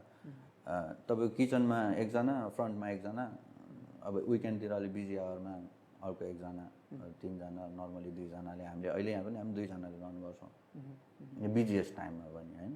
सो इजिली एकदम इजी छ। अब जस्तो मोमो रेडिमेड छ, यसलाई यति मिनट स्टिम गर्ने भन्यो होइन, जोसुकैले गर्छ। त्यो स्टिमिङ प्रोसेसहरू पनि नेपालकै भाँडा छ कि? हामीसँग अहिले हामी नेपालकै भाँडा युज गरिरहेछौँ होइन, तर हामीले अहिले भर्खर चाहिँ एउटा स्टिमर मगाएको छौँ। अब एक्सपेरिमेन्ट गरेर हेर्नुपर्छ त्यसलाई। होइन यो पनि एकदम जरुरी छ। जस्तो हाम्रोमा म एउटा इन्डियन रेस्टुरेन्टमा गएको थिएँ, उनीहरूले फास्ट फुड स्टाइलमा उताको इन्डियाको ढाबा स्टाइलमा त्यहाँ चलाएको थियो कि खाना लास्टै सस्तो थियो, 8 युरो 10 युरो त्यस्तो। त्यो चिकनको लागि पनि 9 युरोमा त्यसमा बेचिरहेको थियो। तर उनीहरूले कस्ट कहाँनिर घटाइरहेको थियो भन्दाखेरि सर्भिसहरू सबै हटाइदिएर अनि 2 रुपियाँको म्याङ्गो लस्सी बेचिरहेको थियो। अनि त्यहाँ कहिले खाली हुन्थेन क्या, अनि मान्छे आउने खाने जाने, अनि चिप भन्ने बित्तिकै सबैजनाहरू पुग्ने होइन। अनि त्यसरी त्यो गरिरहेको थियो। अनि अझ युकेको बेलामा सोसियल मिडियाहरूमा पनि देखिन्छ उनीहरूले पराठा बनाउनलाई त्यो तवामा होइन कि त्यो पुरै चाइनिजहरूले जसमा त्यो फ्राई गर्नेवाला प्यान छ त्यस्तो युज गरेर गर्न लागिसक्यो क्या। हाम्रो खाना चाहिँ अझै भइसकेको छैन त्यो तरिकाले चाहिँ बनाउनलाई। हामी अझै अब हाम्रो चाहिँ कस्तो छ भने खेती पनि क्लासिक वेले गर्छौँ। अनि अब हुँदै नभएको चाहिँ नभनौँ होइन, गर्ने कति ब्रान्डहरूले गर्नुभएको पनि छ, तर अझै रिसर्चहरू होइन, रिसर्च डेभलपमेन्ट चाहिँ बाँकी नै छ, जुन चाहिँ हाम्रो एउटा टिम लागिरहेको छ त्यसमा। हाम्रो फाउन्डरको अटोमेसनहरू अनि प्रोसेस स्ट्यान्डर्डाइजेसनहरू होइन, अनि अलिकति स्पिडिङ गर्ने त्यो प्रोसेसहरू चाहिँ अलिक छ। अब हाम्रो फाउन्डर चाहिँ मोमोलाई ड्राइभ थ्रुमा लिएर जान्छु भन्नुहुन्छ, एकदम राम्रो होइन। त्यो गरेको दिनमा चाहिँ म बल्ल म सुत्छु होला त्यो दिन चाहिँ म बल्ल मजाले निदाउँछु होला भन्नुहुन्छ है उहाँले चाहिँ। अनि ड्राइभ थ्रुमा चाहिँ अस्ट्रेलियामा गर्ने प्लानमा चाहिँ हुनुहुन्छ। हामी अझै पहिलाको मेनुबाट अझै हामी अलिकति त्यसलाई कटअप गरेर अहिले चाहिँ एकदम अब लिमिटेड राख्ने फास्ट जुन खाँदा पनि बेटर ताकि होइन यो त्यो झन्झट नहोस्। तपाईँले त्यो म्याकडोनल्ड भन्ने एउटा मुभी छ हेर्नुहोस् त्यो, अब उहाँले चाहिँ हेर्नु भएको छ कि नै थाहा छैन, तर त्यो चाहिँ यो फास्ट फुडको यस्तो रेस्टुरेन्टहरूको कन्सेप्ट कसरी आयो त्यो जिरोदेखि स्टार्ट छ क्या। मैले त्यस्तो क्लिपहरू चाहिँ हेरेको छु, फुल मुभी चाहिँ हेरेको छैन। झन् अब फ्रेन्चाइजीमा त्यसरी काम गर्दा त्यो एकदम काम लाग्छ। अनि त्यहाँ चाहिँ जो फर्स्ट भिजिट गरेको मान्छे थियो ऊ सबभन्दा छक्क परेको भनेको चाहिँ उसले अर्डर दिने बित्तिकै उसको हातमा खाना आयो खाना क्या। आएर अनि मैले ड्राइभ थ्रुमा म आफै पनि काम गरेको छु। हामीलाई चाहिँ के हुन्छ भने यदि स्पेसल खाना अर्डर गरेन भने 2 मिनटभित्रमा चाहिँ त्यो खाना चाहिँ बाहिर दिनुपर्छ। अनि त्यहाँ फेरि फ्रेन्चाइजीको मान्छेहरू चेक गर्न आउँछन्, उनीहरूले त्यो स्पिकरमा भन्छन्, उनीहरूले दिने अर्डर चाहिँ एकदम स्ट्यान्डर्ड हुन्छ, थाहा हुन्छ त्यसलाई चाहिँ। जस्तै एउटा चिज बर्गर एउटा कोला भन्छ होइन, ऊ त्यहाँ पुग्ने जेलसम्म उसको रेडी हुनु पऱ्यो क्या, नयाँ बनाएको पुरै ताजा होइन। त्यस्तो त्यस्तो यति फास्ट प्रोसेसहरू हुन्छ क्या, त्यो लेभलमा चाहिँ हाम्रो खानाहरू अहिले पुगिसकेको छ सायद मोमो त्यो पनि छैन। अनि कस्तो भयो भने चाहिँ फेरि मोमो अलिक सेन्सिटिभ पनि छ नि त होइन। जस्तो बर्गर बनाउनु जति इजी छ, मोमोलाई त तपाईँले फुट्ने चान्सेस धेरै भयो। प्याकेजिङ गर्दा ह्यान्डलिङ गर्दाखेरि तपाईँले सबै चिजमा ध्यान दिनु पऱ्यो, इभन पकाउँदाखेरि त्यसलाई गर्नु पऱ्यो। अब हामीले चाहिँ अझै रिसर्च डेभलपमेन्ट गरेर अब मोमोलाई 2 मिनटमा पाक्ने कसरी बनाउने त। अहिले हामीले 9 मिनटमा होइन 9 मिनटमा पाक्छ हाम्रो मोमो। अब त्यसलाई मिनिमाइज गरेर ल्याएर 2 मिनटमा पकाउनलाई त अब त्यस्तो मेसिनको इन्भेन्सनै हुनु पऱ्यो या त्यसलाई गर्नु पऱ्यो, हामीले कस्टमाइज गर्नु पऱ्यो। अब त्यसको लागि चाहिँ टिम लागिरहेको छ होइन। अब अहिले अस्ट्रेलियामा चाहिँ तपाईँको कस्टमाइज स्टिमरहरू छ, यहाँ चाहिँ अलिक कम्प्लिकेटेड भेट्नलाई भनौँ न। अनि अर्को समस्या के हो भने चाहिँ नेपाली कुजिन त्यति फेमस नभएको भएर होला नि होइन, यससँग रिलेटेड इक्विपमेन्टहरू पाउन एकदमै गाह्रो क्या। तपाईँ कुनै पनि इक्विपमेन्ट सपमा जानुहोस्, बर्गर पिज्जा केबाब होइन एकदम एकदम पाउनुहुन्छ कि जुनमा भने क्या। तर हामीलाई चाहिने खालको केही सामान चाहियो भने चाहिँ एकदमै कम्प्लिकेटेड छ। एक त मार्केट पनि सानो, मार्केट पनि छैन, त्यो उनीहरूले बेच्ने कुरा पनि भएन। अनि हाम्रो चाहिँ सबै चिज कस्टमाइज। अब हाम्रो मोमो बनाउने मेसिन पनि म अस्ट्रेलिया भिजिटमा हेरेँ, त्यो फ्याक्ट्रीमा 3टा छ क्या, त्यो माथि त्यो बिग्रेर राखेको अथवा त्यसले राम्रो प्रोडक्सन नदिएको। अनि त्योबाट चाहिँ अब अपग्रेड हुँदै हुँदै अनि आफै कस्टमाइज गरेर अब अहिले चाहिँ हामीसँग भएको मेसिनले तपाईँको आई थिङ्क 30 मिनट टु 1 आवरमा हामी 10,000 भन्दा धेरै मोमो प्रोडक्सन गर्न सक्छौँ। अनि अब त नेपालमा पनि अब नवप्रवर्तन इनोभेसनका कुराहरू आइरहेको छ। विज्ञान प्रविधि नवप्रवर्तन मन्त्रालय भनेर हिजो भर्खरै मैले नि आज न्युजमा देखाएको थिएँ। हाम्रो महावीर पुनले सदनमा चाहिँ भाषण दिइसकेपछि त्यो साँझपल्ट त्यही खबर आएको थियो यो मन्त्रालय पनि राख्ने भनेर। अनि जस पोजिटिभतिर जाँदैछ सायद नेपालबाट पनि। अब यहाँ त त्यस्तो गाह्रो हुनसक्छ त्यो सामानहरू त्यस्तो लार्ज स्केलमा प्रड्युस गर्न, तर नेपालमा त सम्भव छ नि त। त्यहाँ त 30 मिलियन पपुलेसन पनि छ अनि त्यहाँ मार्केट पनि छ। काठमाडौँमै 8,000 मोमो पसल छ हो। अनि त्यहाँ बरु त्यस्तो इक्विपमेन्टहरू बनाएर त्यो चाहिँ एक्सपोर्ट गऱ्यो भने सायद नेपालको लागि पनि राम्रो हुन्छ होला क्या। नेपालको लागि पनि एक्सपोर्टहरू बढ्ने होइन। उनीहरू त्यहाँ पनि जस आउटसोर्स गर्न पनि सजिलो भयो, संसारभरि पुग्ने भयो त्यो प्रविधि।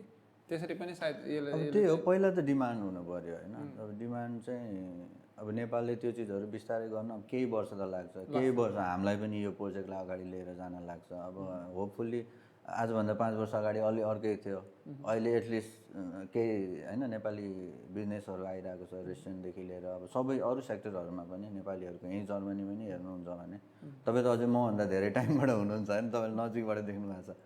सबै चिजमा बिस्तारै ग्रो हुँदैछ नि त होइन। एउटा कम्युनिटी डेभलप हुँदैछ, मान्छेहरू आइराख्नु भएको छ। अनि सबैले डिफ्रेन्ट प्रोफेसनहरूमा, तपाईँको पोडकास्टमा पनि धेरै डिफ्रेन्ट प्रोफेसन चुज गरेको भाइहरूलाई मैले हेरेँ, अरू भनौँ न। अब मलाई चाहिँ के चाहिँ मिसिङ लागिरहेछ भने जस्तो तपाईँ चाहिँ पिजेरिया खोल्न सक्नुहुन्छ, जबकि तपाईँ इटालीको मान्छे होइन नि त होइन। तर पनि तपाईँले त्यो कुजिन चाहिँ एक्सेप्ट गर्नुभएको छ। अनि त्यो कुजिनमा तपाईँले छिर्नलाई पनि गाह्रो हुँदैन, त्यो सबै प्रोसेस सबै अटोमेटेड छ, प्रविधिहरू इजिली एभाइलेबल छ। अनि त्यो सबै गर्नु जबसम्म त्यस्तो हुँदैन मोमो, जबसम्म एउटा विदेशीले पनि ल मोमो स्टोर खोलेर चाहिँ मैले चाहिँ गर्न सक्छु भन्ने हुँदैन, तबसम्म चाहिँ सायद विस्तार गर्न चाहिँ अलिक गाह्रो हुन्छ होला। अस्ट्रेलिया जस्तो देशमा सम्भव होला, युकेमा सम्भव होला, अनि जर्मनी जहाँ चाहिँ अब 11,000 मात्रै नेपाली छन्, यहाँ चाहिँ अलिकति गाह्रो होला। स्पेनमा पोर्चुगलतिर त्यस्तोतिर चाहिँ अझ बढी हुनसक्छ होइन। अब सजिलो त के छ र, कसैले त सुरु गर्नु पऱ्यो होइन। अब अहिले गाह्रो छ भनेर बस्यो भने सबैले अब भोलि केही होला भनेर नै आई थिङ्क सबैजना बाँच्नु भएको छ। तपाईँ पनि आज स्ट्रगल गर्दै हुनुहुन्छ भोलि केही होला भनेर, म त्यही गर्दैछु भोलि केही होला भनेर होइन। अब जति पनि नयाँ आउनु भएको छ उहाँहरू पनि किन आउनु भएको छ, भोलि केही राम्रो होला भनेर आशावादी नै हुने हो होइन। अब यहाँबाट सुरु भएको छ भने केही त होला होइन। अब बिस्तारै त्यो डेभलप गर्दै जाने कुरा हो, रिसर्च गर्दै जाने कुरा हो होइन। होइन यति मान्छे हुनुहुन्छ यति मात्र चल्दैन कि भनेर बिजनेसमा अलिकति रिस्क पनि चाहियो। अनि अब नयाँ फुड हो यसमा दुइटै छ हेर्नु होइन। मान्छेको कमी छैन यहाँ त 80 मिलियन मान्छे छन् नि त, नेपालभन्दा दोब्बर जनसङ्ख्या भएको देश हो होइन। खालि हामीलाई चाहिँ के छ भने उहाँहरूसँग उहाँको टेस्ट बर्डहरूमा चाहिँ भिज्नु छ हामीलाई। हो हामीले चाहिँ अब अलिकति यहाँको मान्छेलाई जुन नेपालको ठ्याक्कै क्लासिकल भन्दा पनि यहाँको मान्छेलाई चाहिँ अलिकति मिल्ने खालको टेस्ट भनौँ न, यहाँकोले रुचाउने टेस्टमा चाहिँ त्यही हिसाबले हामीले चाहिँ अब जस्तो अलिक butter chicken momo, green curry momo, even हामीसँग चक्लेट मोमो छ होइन। अनि चक्लेट मोमो चाहिँ आज तपाईँले ट्राई गर्नुपर्छ होइन। अनि धेरै मान्छेको रियाक्सन चाहिँ चक्लेट मोमो भन्दाखेरि चाहिँ एकदम वेट रियाक्सन हुन्छ कि। मलाई कतिजनाले चाहिँ चक्लेटको के अरे मोमोको बेइज्जत गऱ्यो पनि भन्नुभएको छ होइन। अनि उहाँले नै फेरि पछि उहाँलाई नै खुवाएर अनि कस्तो लाग्यो त तपाईँलाई भन्दाखेरि चाहिँ उहाँले नै होइन मैले सोचेको भन्दा फरक रहेछ, मेरो इमेजिनेसनमा चाहिँ चक्लेट मोमो अर्कै थियो अनि यहाँ भएको चाहिँ डिफ्रेन्ट रहेछ भनेर त्यो पनि छ होइन। इमेजिन गर्दाखेरि चाहिँ मैले त्यो चाइनिज डम्पलिङ जस्तो इमेजिन गरिरहेको छ हो त्यही। अब मैले चाहिँ फेरि पहिला भन्दिनँ कि चक्लेट मोमो के छ भनेर होइन। अनि उहाँको दिमागमा चाहिँ कस्तो कुरा खेलिरहेछ त, उहाँलाई चाहिँ कस्तो लागिरहेछ त होइन। अनि त्यो पहिला मजाले सुन्ने अनि त्यसपछि टक्क चक्लेट मोमो खाने दिने अनि एक बाइट खाएपछि उहाँले आफै बोल्नुहुन्छ क्या। अनि त्यो रियाक्सन हेर्न साह्रै रमाइलो लाग्छ त्यो। ल अब हामीले लगभग सबै कुराहरू गऱ्यौँ तपाईँको युके बसाइदेखि लिएर स्पेन अनि स्पेनबाट जर्मनी पिजेरियाबाट मोमो हाउससम्मको यात्राहरू 8848 मोमो हाउससम्मको यात्राहरू गऱ्यौँ। अब यो व्यावसायिक जीवनमा चाहिँ कतिको चाहिँ सन्तुष्ट हुनुहुन्छ? अब सन्तुष्ट त कोही आउन चाहनेलाई के मान्छेको स्वभाव हो होइन। अब सन्तोषम परम सुखम, माने सन्तोष छ नमाने त जहिले पनि सन्तोष होइन। अब हामी अहिले अब धेरै जज गर्ने टाइम पनि भइसकेको छैन, 1.5 मन्थमा छौँ। अनि अहिलेसम्मको जति हामीले रिभ्यू पाएको छौँ मान्छेहरूले यहाँ आएर खाएर हामीलाई भन्नुभएको जति पनि छ हामी एकदमै खुसी छौँ। र मैले चाहिँ यसले डेफिनेटली फ्युचरमा गएर चाहिँ राम्रो मार्केट लिन्छ भन्ने विश्वास लिएर नै यो सब गरिरहेको। अब मैले गरेको भन्दा नि एउटा टिम हो होइन, म त पार्ट अफ द टिम भएँ। हाम्रो ग्लोबल्ली एउटा नेपाली ब्रान्ड चाहिँ नेपाली फुडले चाहिँ ग्लोबल्ली एउटा ठाउँ पाउनुपर्छ भन्ने चाहिँ हाम्रो मेन कुरा हो, सोच हो होइन। हरेक नेपालीको होइन त्यसमा चाहिँ अब सबैजना जोडिएर गयो भने असम्भव के होला र होइन। अब यहाँको मान्छेहरूलाई बिस्तारै चिनाउँदै जाने कुरा हो, खाँदै जाने कुरा हो। डेफिनेटली हामी हाम्रो प्रोडक्टको क्वालिटीमा ध्यान दिन्छौँ। क्वालिटी राम्रो छ भने त खाने मान्छेलाई मन नपर्ने भन्ने त अब कसैलाई त्यो टेस्ट नै मन पर्दैन भने त आई डोन्ट नो त्यसमा चाहिँ के गर्न सक्यो र होइन। तर मलाई जहाँसम्म लाग्छ अब अलिकति मार्केटिङ गर्नु पऱ्यो, यहाँ लोकल कम्युनिटीमा जानु पऱ्यो, त्यो जुन हामी बिस्तारै गर्दैछौँ होइन। त्यसले चाहिँ हामी चाहिँ एकदमै खुसी छौँ अहिलेसम्मको यो जुन भनौँ न फिडब्याकमा 1.5 मन्थको फिडब्याकमा हामी एकदमै खुसी छौँ। बिस्तारै लोकल मान्छेहरूले अब हाम्रो नेपाली कम्युनिटीलाई त चिनाउनै परेन नि त होइन, मोमो भनेको एक्सप्लेन गर्नै परेन। अझै पनि अब जस्तो स्टुटगार्टमा त्यही 500 जना 600 जना जस्तो नेपालीहरू यहाँ त अब अझै नेपाली त हाम्रो स्टुटगार्ट भन्दा पनि अझै टाढाबाट मानाइमबाट मोमै खानलाई आएको भनेर आउनुहुन्छ होइन। त्यो हेर्दा चाहिँ एकदमै खुसी लाग्ने कि होइन, रेकगनाइज त गर्नुभएको रहेछ होइन, एउटा सपोर्ट हो नि त त्यो त। अनि नेपाली कम्युनिटीको बारेमा म त्यस्तै भयो, फेरि आएँ एउटा जब भयो, बिजनेस भयो, ग्रोसरीमा काम गरेँ, त्यसपछि पिज्जा भयो। अनि नेपाली कम्युनिटीसँग त्यति धेरै भिज्ने मौका नि भएन। अनि मलाई त थाहा नै थिएन क्या यति धेरै मान्छे हुनुहुन्छ भनेर होइन। यो मोमो खोलेपछि चाहिँ मैले चाहिँ यति धेरै नेपालीहरू भेटेँ, यति धेरै एप्रिसिएसन अनि उहाँहरूको सपोर्टको लागि चाहिँ म एकदमै थ्याङ्क यू भन्न चाहन्छु होइन। मैले त एक्सपेक्ट नै गरेको थिएन यति हुनुहुन्छ भनेर क्या पहिलो कुरा चाहिँ। अनि यसो दाइहरूलाई सोध्यो होइन कति हुनुहुन्छ भने कहिले 2000 भन्नुहुन्छ, अब कहिले 3000 भन्नुहुन्छ। अब गुगल गर्दा पनि त्यसले राम्रो त्यस्तो देखाउँदैन। अनि मैले चाहिँ मलाई त अस्ट्रेलियाबाट पनि सोध्नुहुन्छ नि त होइन कति छ कम्युनिटी यहाँ भनेर, अब एक्ज्याक्ट एन्सरै छैन क्या कति हुनुहुन्छ भनेर। अस्ट्रेलिया त नेपाल होइन। म अस्ट्रेलिया जाँदाखेरि बिहान उठ्यो अब त्यहाँ ठ्याक्कै नेपाल के चिया र सेलरोटी खायो होइन, त्यसपछि पुरी र चनासना खायो होइन। अनि म अस्ट्रेलिया 1 महिना जति त्यही 120 आवर्स कम्प्लिट गर्नलाई कि कस्तो थियो? त्योभन्दा धेरै गर्नलाई 1 महिना बसेँ म। त्यहीमा चाहिँ अब प्रोडक्सन कसरी गरिन्छ सबै, अब भिजिटहरू, लोकेसन भिजिट कसरी गर्ने, ट्रेनिङ, त्यो सबैको लागि। अब जर्मनीमा त अस्ट्रेलिया जानु परेन, यहीँ फ्र्याङ्कफर्टमा केही गर्नु परेन। जसरी मैले भने कोही यदि त्यसरी इन्ट्रेस्टेड हुनुहुन्छ, के गर्न चाहनुहुन्छ भने मेरो आफ्नै केही सुरु गर्छु भन्ने हुनुहुन्छ र त्यसमाथि पनि एउटा आफ्नो पहिचान, एउटा संस्कृति, एउटा इमोसन जोडिएको खानालाई लिएर केही गर्नुहुन्छ भने चाहिँ हामी छौँ। अब सबै खालको सपोर्टहरू हामी दिन्छौँ। अब एकदम इजी, तपाईँ कुनै राम्रो एक्सपिरियन्स भएको हुनु परेन होइन, नन एक्सपिरियन्सहरूले पनि युज गर्न सक्नुहुने भयो, त्यो नै हो।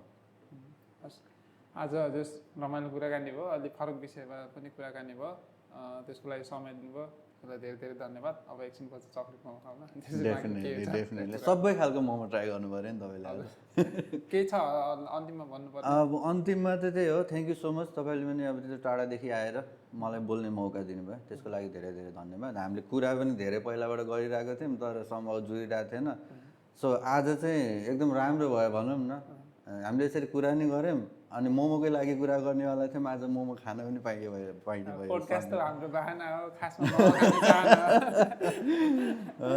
होइन, ठिक छ एकदमै। अनि म चाहिँ त्यही हो, अब हाम्रो यो जर्नीमा साथ दिनुहुने सबैजनालाई, यहाँको नेपाली कम्युनिटीहरू, अस्ट्रेलियाको सबै, अब होमजी हाम्रो फाउन्डर, हाम्रो युकेको विनोद दाई, अनि स्पेसल्ली हाम्रो प्रोडक्सन हेड अर्पण, अनि अस्ट्रेलियामा सुनिलजी, हिरोसी भाइहरू, सबैजनाले चाहिँ यो जर्नीमा जति पनि मलाई सपोर्ट गर्नुभयो यहाँसम्म आउनलाई। अब कुनै ठाउँमा मोरल्ली, कुनै ठाउँमा कसरी होइन, जति पनि हेल्प गर्नुभएको छ, सरसहयोग गर्नुभएको छ, म उहाँहरू सबैजनालाई चाहिँ तपाईँको प्रोग्राममा कुनै थ्याङ्क यू सो मच भन्न चाहन्छु। अनि त्यही नै हो, थ्याङ्क यू। हस्, अब नेक्स्ट एपिसोडमा फेरि नेक्स्ट कथा लिएर आउने नै छौँ। त्यति दिनसम्मका लागि बिदा हुन चाहन्छौँ।